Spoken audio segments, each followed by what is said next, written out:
Good morning. Early in the morning, after returning from my daily jog, an unfamiliar woman greeted me. In the morning sunlight, she stood smiling, a tall woman with long black hair and distinctive elongated yet round eyes, somewhat like a cat's, making her look like a model.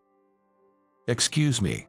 Surprised to be greeted by such a beauty so early in the morning, I looked around, wondering if she was really addressing me, and started acting a bit suspicious. Seeing this, she gave a slight laugh. "I'm Sandy Miller. I moved in next door yesterday. Sorry for the late introduction. Nice to meet you." Her high-pitched voice was as clear as a bell when she said this. Then she gave a slight bow in my direction. In that moment, a sweet and refreshing scent tickled my nose. It must be her perfume. "Oh, I'm Jake Smith. I teach part-time at that all-girls school you can see over there." Not knowing what else to say, I blurted out a brief introduction. Sandy looked in the direction I pointed. "Oh, the one with the church," she murmured. "I work at a Catholic all-girls high school, which, although small, has a wonderful stained glass church. You can slightly see its roof from this apartment." "You're a teacher. That's surprising. You don't look like one at all," she said with a mischievous grin. I could only scratch my head in response. I've always been told at school that I don't quite seem like a teacher, and people I meet for the first time apparently can't imagine me in that role. "Maybe I lack a bit of authority," I said, half-jokingly. She narrowed her eyes playfully. "Please, call me Sandy, Mr. Teacher." Her voice was now much deeper than the high-pitched tone from earlier, which caught me off guard. Whether she realized the effect she had on me or not, Sandy waved, saying "see you later," and disappeared into her apartment. The whole exchange must have lasted just about 3 minutes. Yet, in that short time, Sandy left a strong impression on me. I had thought that all-girls schools would be lively, but when I first started at this school, I was surprised by its tranquility. Having transferred from a technical school, that might have made me feel even more so. The students are all modest and well-mannered, many of them giving off a somewhat sheltered vibe. And they always greet with "good day." I remember being flustered the first time I was greeted that way, not knowing how to respond. There are no troublemakers, and life at the school is peaceful, without much excitement. Today, as always, when the students pass me in the hallway, they stop and give a gentle bow, saying "good day." I simply reply with a yeah or a ha. That's the best I can muster. I also bump into nuns wearing scapulas among the students. There are older nuns as well as younger ones. Some nuns teach, while others participate only in charity activities. I've also heard that some are devoted to continuous prayers in the church. Either way, I spend most of my day in this surreal environment. "Good morning, Mr. Smith." The one who greeted me in the hallway was one of the nuns, Sister Susan. She's still young, and the students told me she chose the path of a nun right after high school graduation. Many students look up to her kind nature. At school, she's like a big sister to the students, listening to their concerns in the infirmary. "Sister Susan, you're working today." I know she's younger than me, but whenever I talk to her, I can't help but use formal language. "Hey, you're using formal language again. I'm much younger, so you don't have to be so polite," she said with a gentle laugh, making me scratch my head in embarrassment. Recently, have there been any serious concerns from the students? I've been wondering about that since summer break is just around the corner. As summer approaches, even the more reserved students seem to get a bit more excited. Maybe they're excited to break free from this otherworldly school for the summer break. "I wanted to discuss something with you, Mr. Smith." In the bustling hallway, Sister Susan whispered to me. We agreed to meet after school in the infirmary, and with that, we went our separate ways. After school, when I arrived at the infirmary, Sister Susan served me some tea. "Thank you." So, about that student. I took a sip of the tea and got straight to the point. I didn't want to take up too much of Sister Susan's time. I had intended to make this conversation brief. Well, it's actually about Catherine from Class A.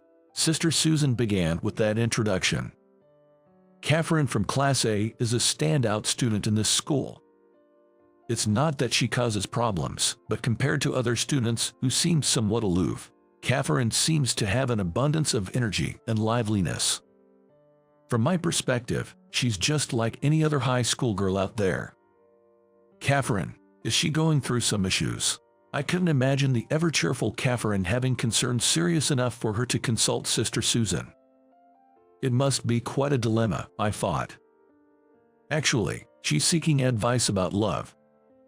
Blushing slightly, Sister Susan said with a hint of embarrassment. She added in a soft voice, I have no experience in that area. Relationship advice. Typical concern for a teenage high school girl. However, it seems to be a challenging topic for Sister Susan. Apparently, Catherine has been deeply infatuated, and if her love doesn't reciprocate, she seriously mentioned becoming a nun. Prayer isn't meant for that.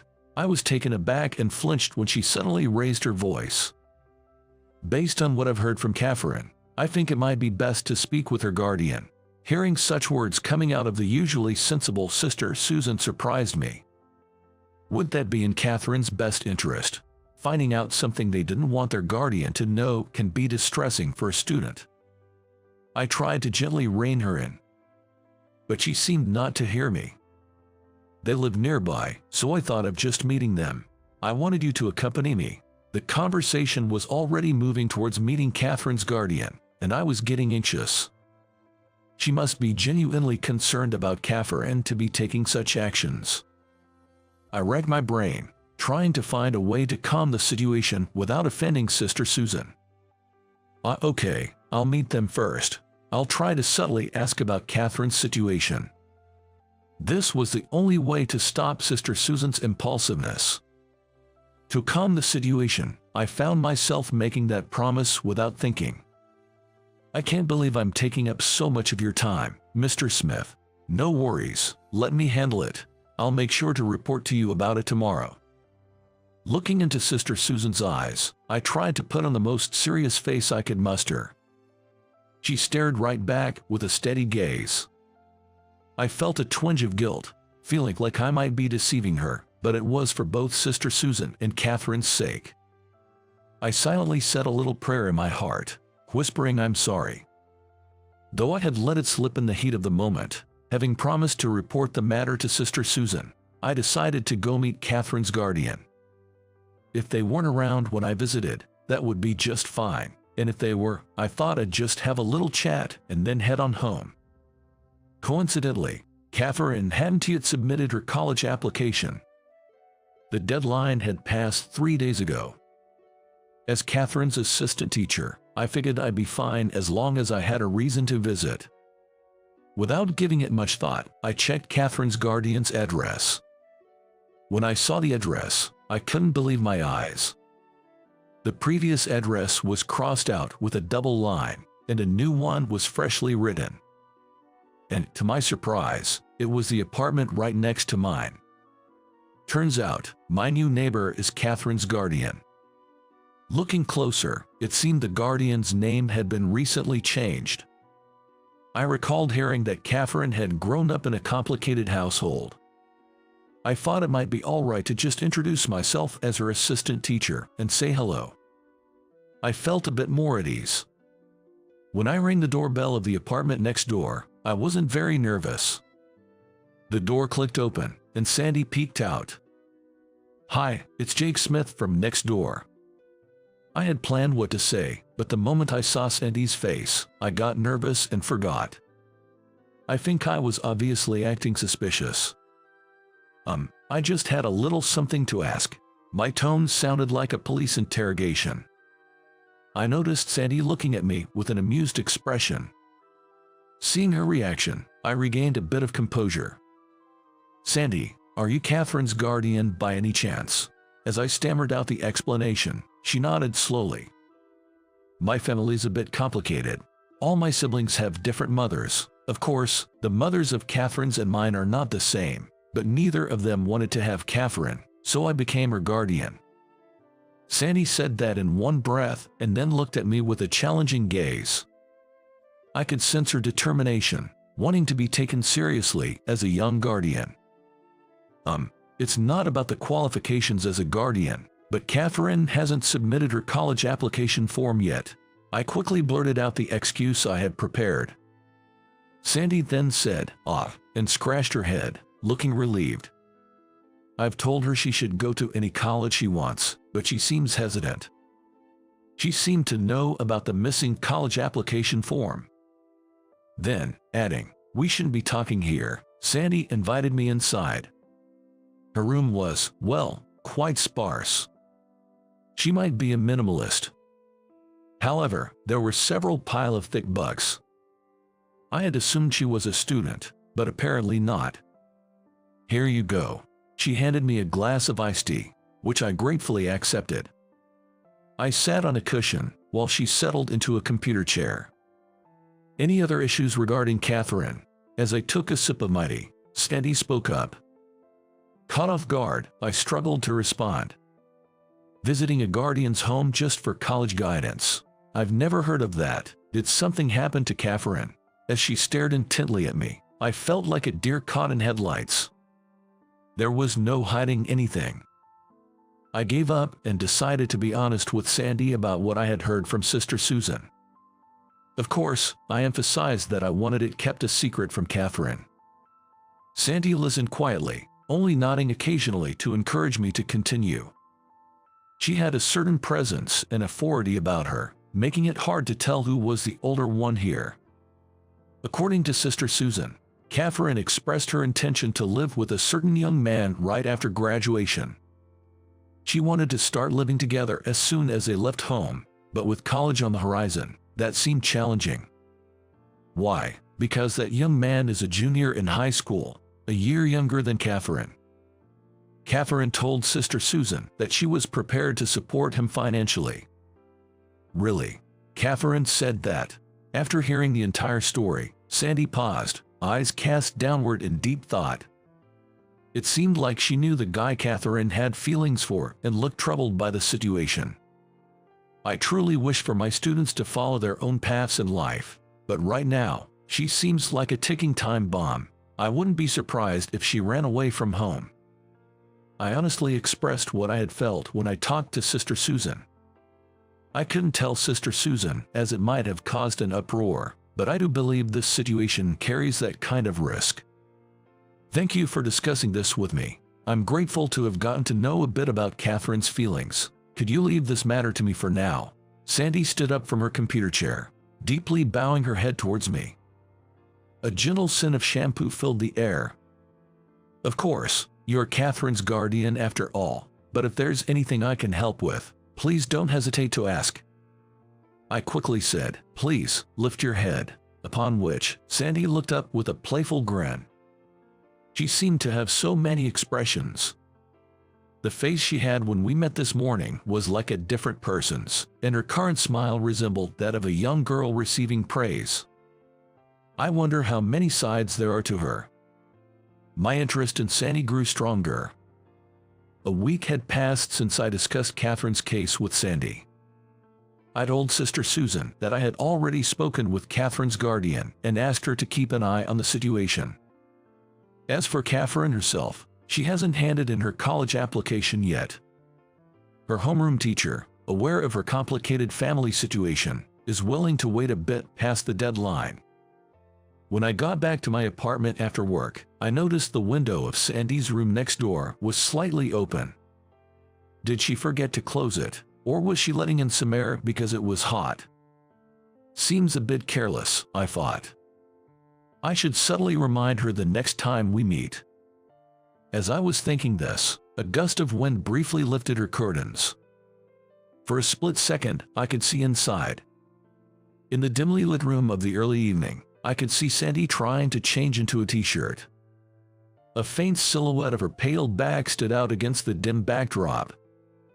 I knew I shouldn't watch, but the contrast between the shadows and her skin was mesmerizing. As she twisted slightly, I saw a dark scar, like that of a severe burn, stretching from her side to below her chest.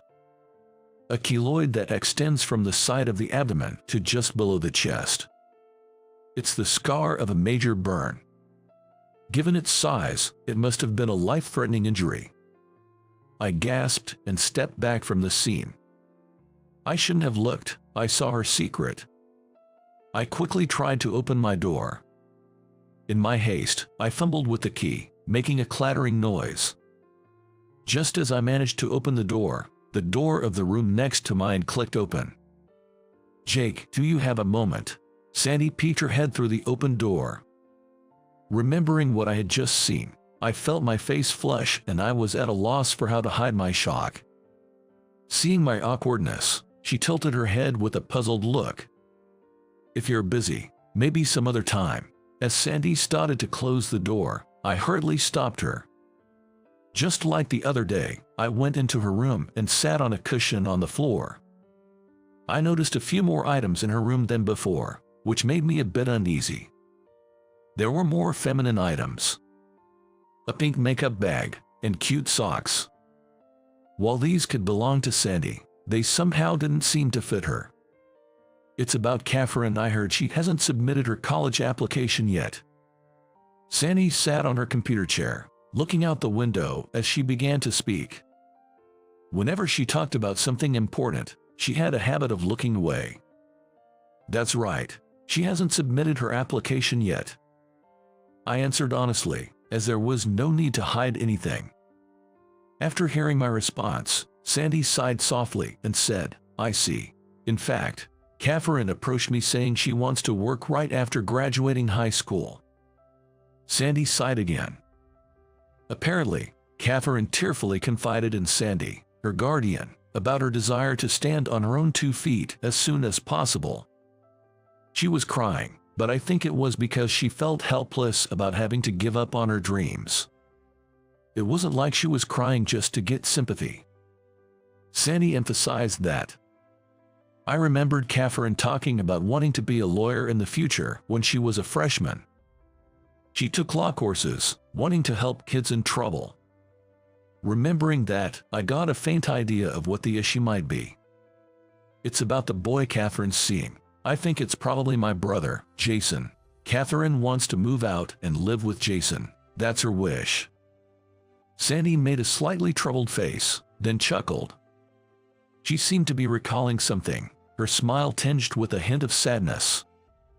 Then, prefacing with "this is just between us," she started to talk about her family. "It seems there are 7 siblings in total, all with different mothers. Including Sandy, only 3 of them are adults. The remaining 4 are still students. Sandy never lived with her father, she lived with her mother. In other words, she seems to be a child born out of wedlock. Catherine had a similar situation, but she was taken in by her father, while her younger brother was raised by Sandy's mother. It's said that Sandy and Catherine's brother grew up like true siblings. What only Catherine was taken in by him, I won't know unless I ask that man. The fact is, Catherine and Jason are blood-related siblings, yet they grew up apart. Recently, Catherine, who learned that Jason was a real brother, lashed out at their father for not taking him in. The father apparently snapped back, saying, "After all I did for you." He then cut off all financial support. Hearing this, Sandy, acting as the new guardian, started looking after Catherine's living expenses. My mother was a bit fragile mentally, and she did some things she regrets to Jason. She probably broke down waiting for that man who never came around. One day, with a kettle full of boiling water in her hands, Sandy's mother approached the 2 of them. A harrowing incident took place. Protecting her brother, Sandy suffered severe burns. How could she? Why would she do such a thing? I couldn't help but mutter those words. Sandy grinned and explained. My mom thought that if her son got seriously injured, he would come to see her. I got chills hearing Sandy's words. I never imagined that such a passionate feeling could exist in this world. Just thinking that I have the blood of such a woman gives me the creeps. Sandy smiled beautifully as if reading my thoughts. Her intensity might be that unique aura possessed by those who have been through some real ordeals. "Jake, can you please help guide Catherine?" Sandy bowed deeply to me. Then, the front doorbell rang, and the door swung open. "Sandy, I'm home." The one entering with a cheerful voice, calling out Sandy's name, was none other than Catherine. "War, Mr. Smith, how do you do, I guess?" Naturally, upon seeing me, Catherine exclaimed in surprise and acted a bit awkward. I didn't expect to be seen by Catherine either, so I was lost for words. "Mr. Smith is here because he's concerned about your future and came to discuss it with me, your guardian," Sandy informed Catherine. Catherine responded with a somewhat suspicious "Is that so? I heard you wanted to go to law school. If you're undecided about which one, I can help." I addressed Catherine, who was standing. Her expression clouded slightly. "I'm sorry, I'll be honest. I've heard about your family situation from Sandy. I understand you want to live with your brother." Sandy, apparently not expecting me to bring it up directly, exclaimed, "Wait, Mr. Smith." I decided at that moment that I wanted to face Catherine sincerely, without any lies. "You sure have the audacity to barge in like that. Do teachers think they are so superior?" Catherine said sarcastically, her lips curling in disdain as she slammed her belongings on the floor in frustration. "Just because you've heard a thing or two doesn't mean you get to dictate what I do. Can you even imagine the life me and my brother have lived?" I was anxious, fearing that Catherine might start crying. However, her eyes didn't reveal any tears. All I could see was the bubbling rage. It wasn't anger directed at me. It was anger directed at something much bigger. Anger towards her parents, towards adults, the system, the world at large. It felt as if all these emotions were packed inside her. "I need to grow up fast. I have to." At Catherine's words, Sandy clasped her head in her hands. Perhaps Sandy once felt the same way. "That's not the point. Your current environment might be putting pressure on you, but there are people who genuinely care about you, like me, trying to help. You are protected, Catherine. You don't need to rush."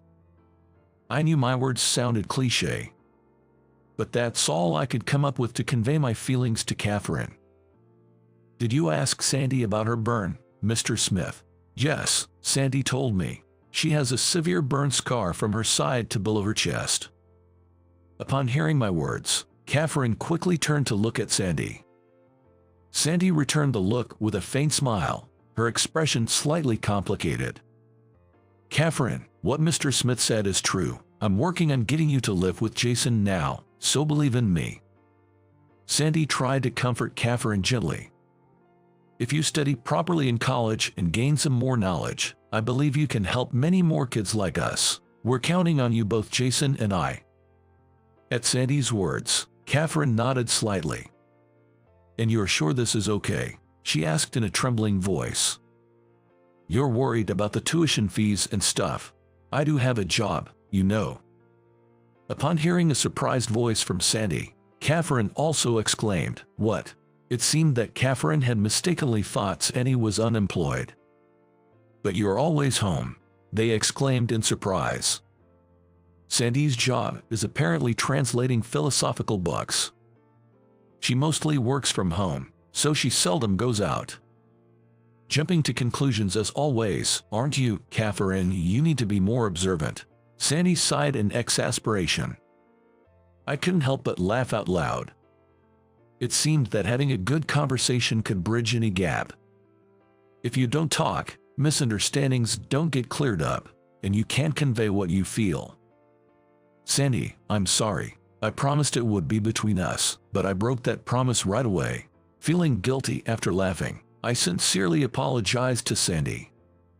She pondered for a moment, placing a finger on her chin, and then smirked. "Mr. Smith, how did you know the exact location of my burn? I don't recall sharing that specific detail." Sandy's eyes sparkled mischievously as she tilted her head and asked, Well, that's..."